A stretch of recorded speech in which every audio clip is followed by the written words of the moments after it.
Falegnameria Paludetto. Da più di 60 anni. Il legno su misura a casa tua. TG Plus News edizione di Venezia, buonasera. In apertura del nostro notiziario la cronaca in particolar modo legata alla tragedia accaduta a Mestre. Attualmente risultano ricoverati presso gli ospedali del Veneto 15 pazienti, di cui 3 minorenni, coinvolti nel tragico incidente del pullman a Mestre. 10 di loro sono in reparti di terapia intensiva.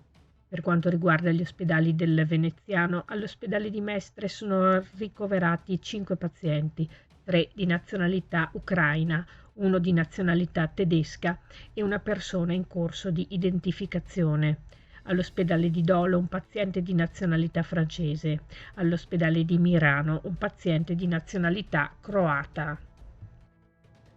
E sempre a seguito del grave incidente stradale verificatosi ieri sera a Mestre, è stata emessa un'ordinanza del Comune di Venezia che regola la viabilità sul cavalcavia superiore di Via della Libertà a Mestre e prevede, per l'esecuzione di lavori necessari all'adeguamento normativo e consolidamento del cavalcavia superiore di Marghera, la riduzione a una corsia attualmente in corso sul cavalcavia superiore per interventi di adeguamento normativo dopo l'intersezione con le corsie provenienti dal cavalcaferrovia di Corso del Popolo. Sul tratto sarà istituito il limite massimo di velocità di 30 km orari.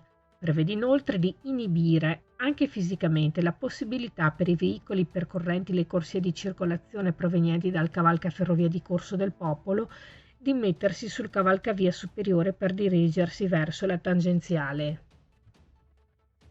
E la Lega di Serie B con il presidente Mauro Balata e le associate esprime il proprio profondo cordoglio per il grave incidente avvenuto a Mestre. Il pensiero, si legge in una nota ufficiale, va alle vittime, ai loro familiari e alla città di Venezia, territorio che fa parte della famiglia della Lega B attraverso il club del presidente Duncan Niederauer, a cui, continua la nota ufficiale, va il nostro simbolico abbraccio.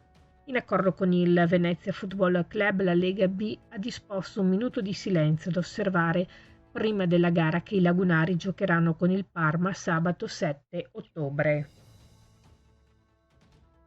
Alle 14:40 di oggi, mercoledì 4 ottobre, i vigili del fuoco sono intervenuti all'aeroporto Giovanni Nicelli del Lido di Venezia per un atterraggio di emergenza di un aereo Cessna Pressurized Centurion. 3 persone sono rimaste ferite. L'aereo al momento dell'atterraggio è rimasto danneggiato a un'ala. Le 5 persone a bordo sono riuscite autonomamente a venire fuori dall'aereo. I vigili del fuoco, arrivati dal distaccamento del Lido, hanno messo in sicurezza velivolo, mentre le 5 persone a bordo sono state assistite dal personale sanitario del SUEM.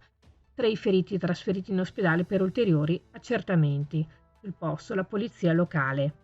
Si chiude qui il nostro notiziario. Grazie per essere stati con noi. Arrivederci.